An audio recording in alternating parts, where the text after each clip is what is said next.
Ang guerrilla fighters nandito na po sa inyong harapan. Mabuhay po kayo, sir.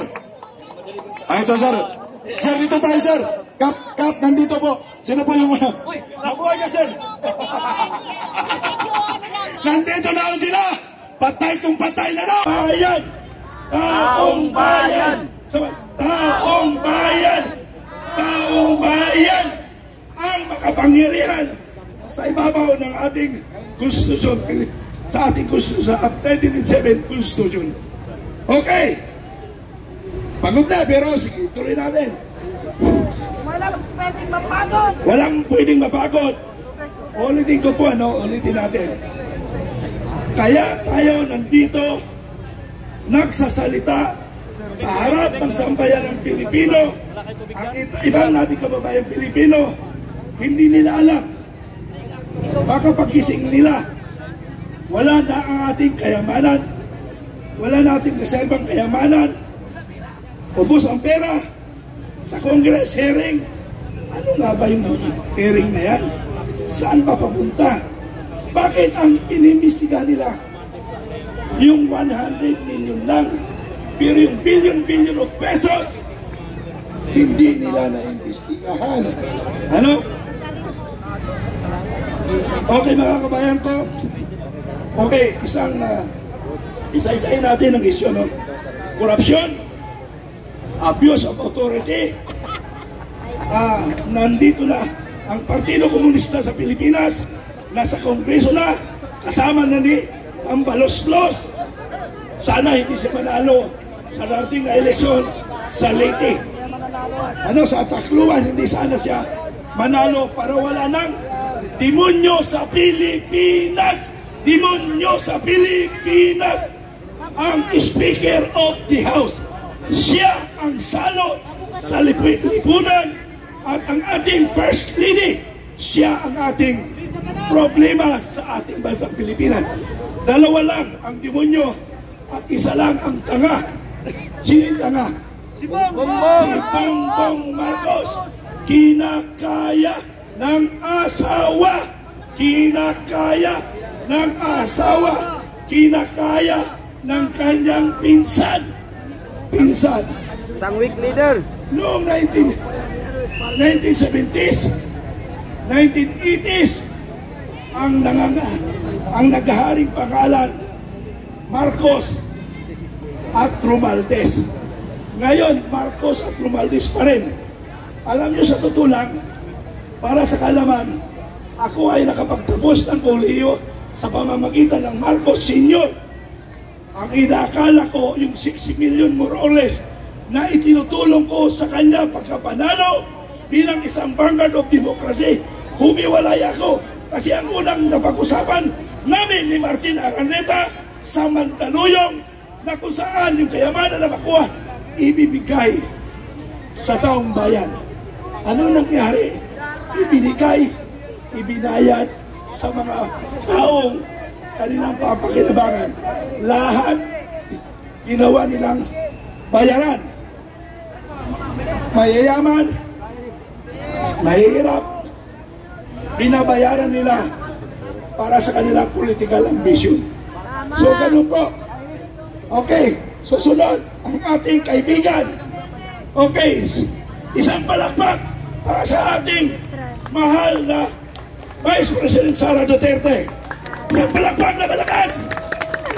Okay, ang susunod ang ating isang tagapagtanggol ng sambayanang Pilipino. Alam nyo ba kung sino? Siya lang ang ating pag-asa na magtatanggol sa bansang Pilipinas. Sino pa ba? Sino pa ba asahan natin? Wala na! Natutuwag na lahat ng Pilipino. Pero nandito si Supremo Clemente alias Tado. Ibibigay pa ang Mexico.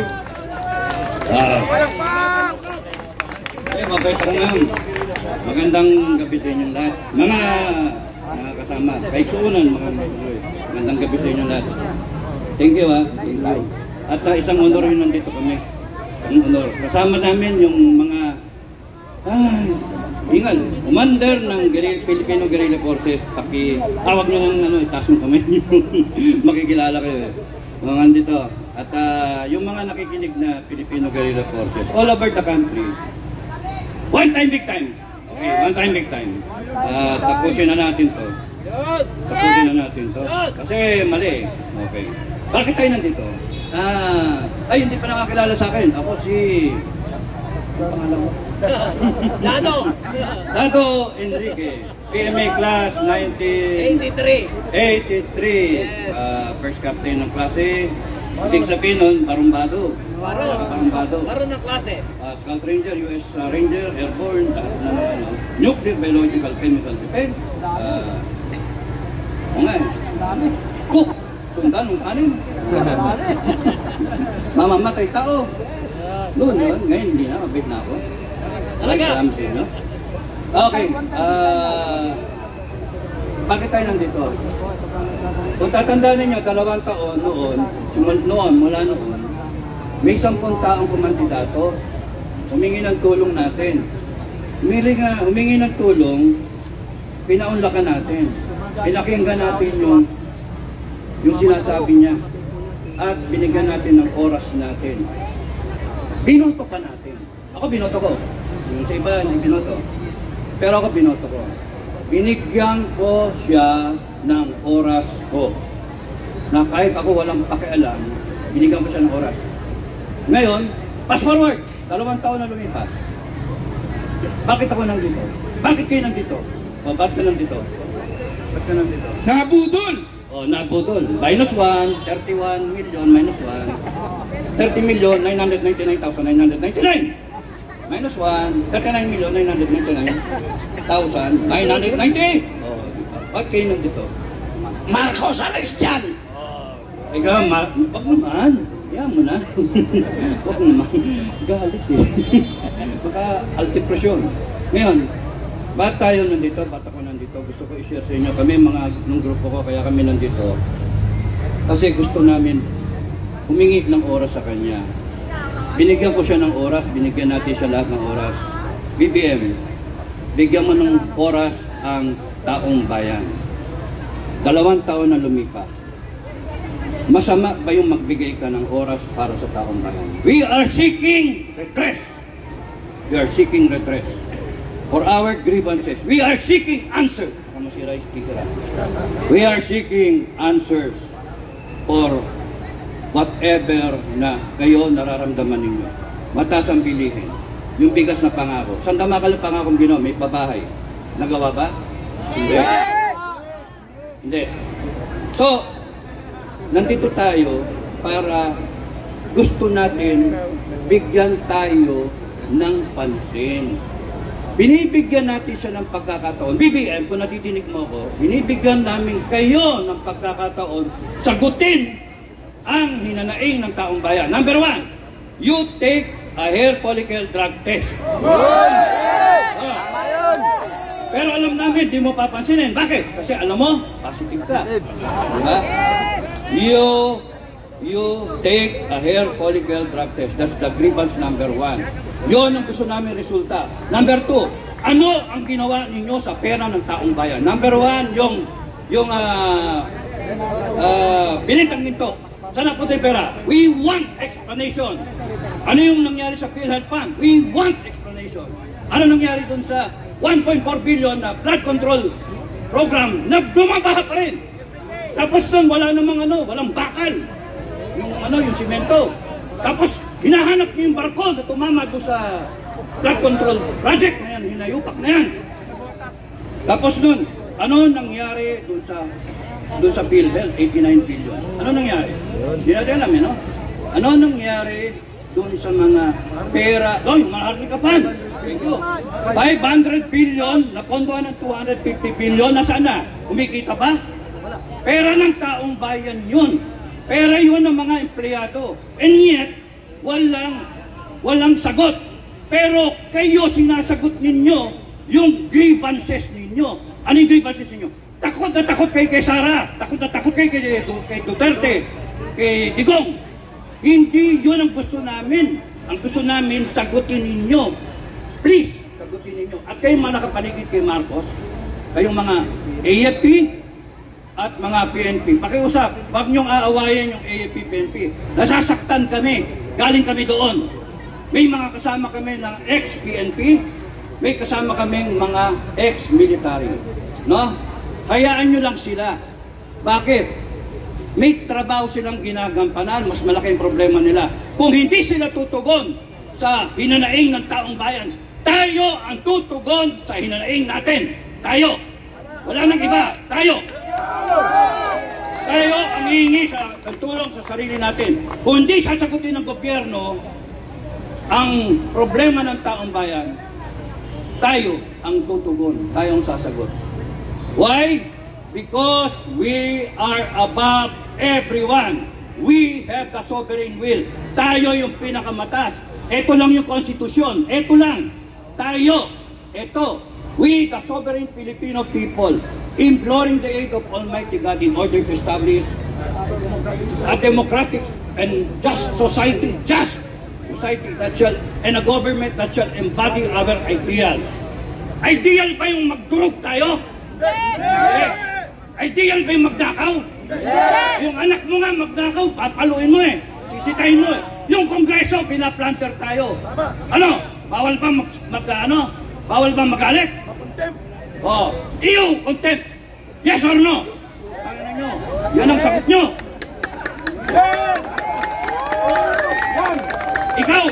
Ikaw, kilala mo kung sino ka, convicted ka, nagko-contempt ka ng tao. Hanip ka. Baka mawalan ako ng boses.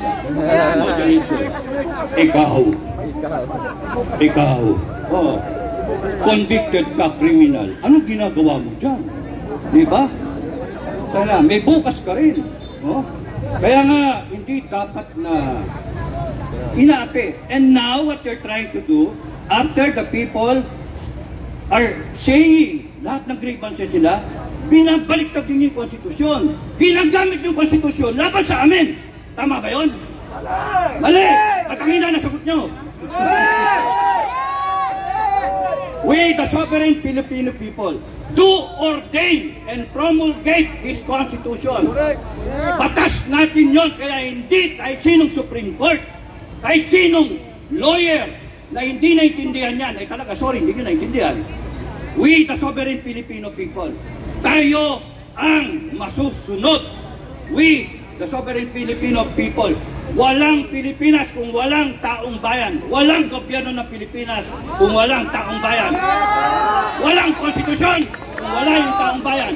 Tayo ang nag-ratify. Isa ako sa nag-ratify. Ikaw, matanda ka na rin. Oh, nag-ratify rin to. Sino mga tatanda rito, mga senior? Nag-ratify kayo ng Constitution 1987.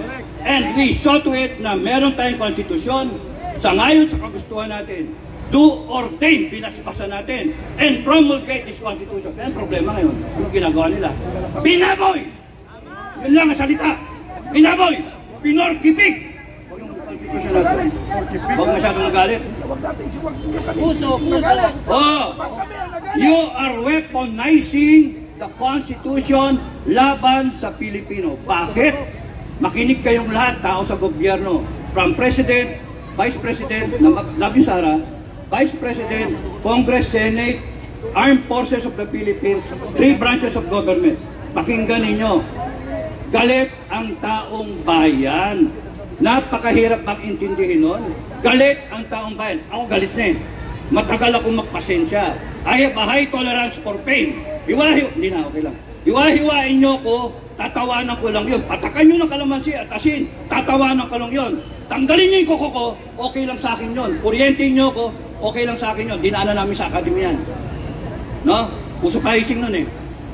Kaya, pag kami nagre-reklamo na, ibig sabihin, matindi na ang galit ng taong bayan. Matindi na ang hinaing ng taong bayan.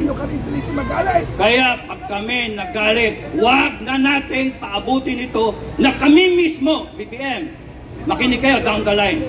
Wag nyo nang paabutin na kami mismo magdedeklara ng People's Court. Naintindihan nyo yung sinasabi ko? People's Court. Kami mismo ang lilitis sa inyo. Kami mismo.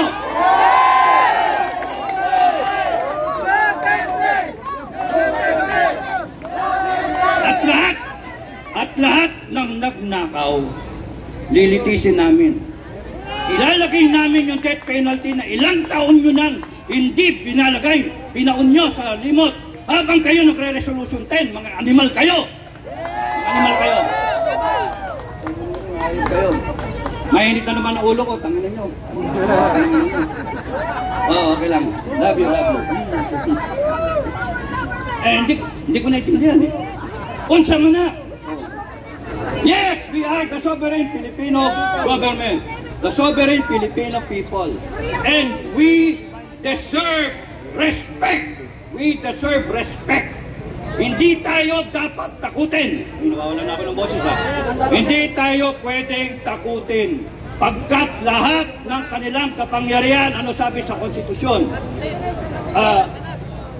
All power, all authority emanates from the people. And sovereignty resides with the people. So, bakit nyo kami inaway? Bakit nyo kami tinatakot? Bakit nyo kami pinupokpok? Kay OJC, pinupok. Tama ba yun? Tama ba yun? Kaya, pero huwag kayong magagalit sa ating PNP. Marami ko kakilala sa PNP na mabait. Pero pagka pinukpok kayo, magalit kayo. Eh, pinukpok kayo eh. Pag tinirakas kayo, magalit kayo. Huwag kayong matatakot mga kababayan. Kasi karapatan natin ang magalit. Karapatan natin. Hindi tayo pwedeng umupo lang. Ano tayo, just. Kaya tayo nandito. Kasi ayaw natin maging narco. Oh. Monarchy. Communistic na estado. O, tatlo yung sinabi ko. Narco, puno ng droga. Gusto niyo ba yung anak ninyo? O sige pare, anak ko, mahal kita, bumili ka ng droga sa tindahan. Gusto niyo yan? Paano maiwasan yun? Presidente Bongbong Marcos, you subject him to a drug test. Para sigurado, hindi tayo pwedeng tumagal na isang araw na merong presidente na bangag. Patunayan mo, hindi ka bangag. Ano lang? Tapos nun, anak, magnakaw ka, doon sa kapitbahay, nakawin mo lang ng pera doon. Tama ba yan? Because that is not our ideal. That is not the ideal of the Filipino people. Galit tayo sa magnanakaw. Lalong galit tayo sa buhaya. Mga plunderer. Kaya dapat tumayo kayo mga kababayan. Bukas, one time, big time. Lahat ng pwede, pumunta kayo. Bawat Pilipino, pumunta kayo.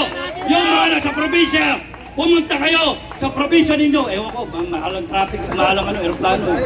Pumunta kayo sa inyong mga lugar at doon kayo sama-sama magtipon. Cebu, Mindanao, lahat ng area. At kung ninyo, mag-live kayo, ipakita nyo at minomonitor tayo ng Amerika.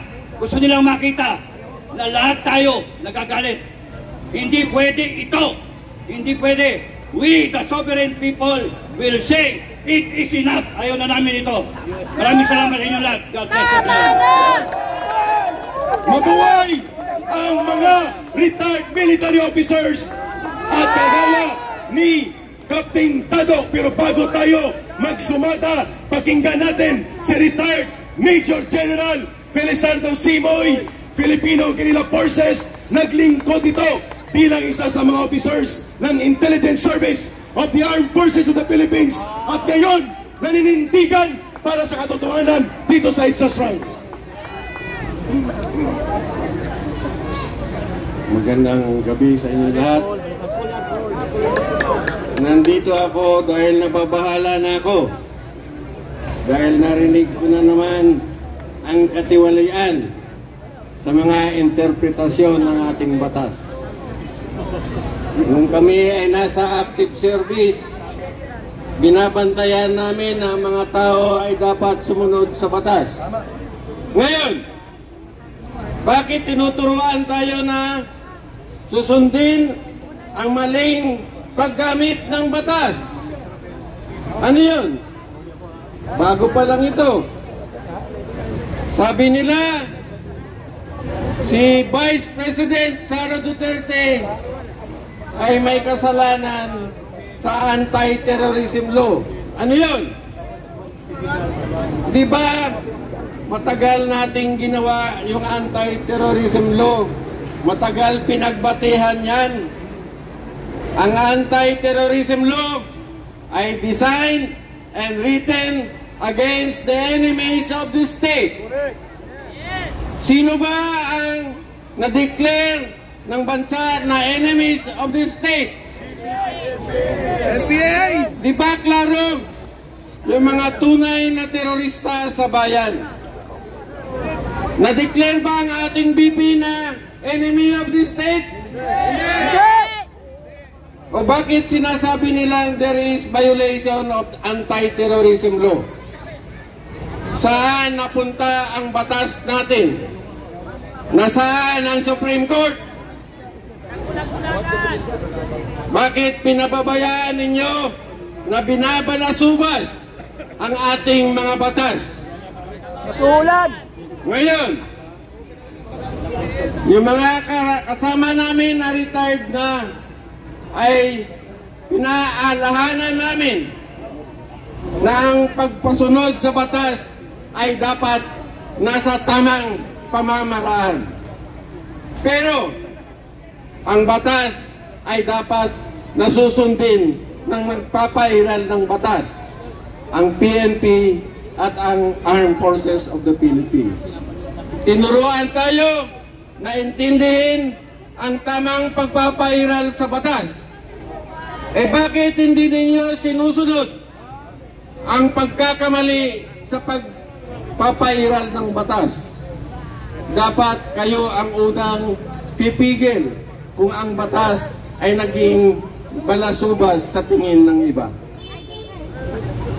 So ngayon, ang kailangan natin ay intindihin kung ano lang ang tama para sa ating bayan. So, titingnan natin kung sino ang tamang sumusunod sa batas. At ang hindi sumusunod sa batas ay babanggain ng karamihan sa amin. Ang tamang pagpapasunod sa batas ay dapat sundin ng lahat. Ang batas ay pinapairal para sa lahat.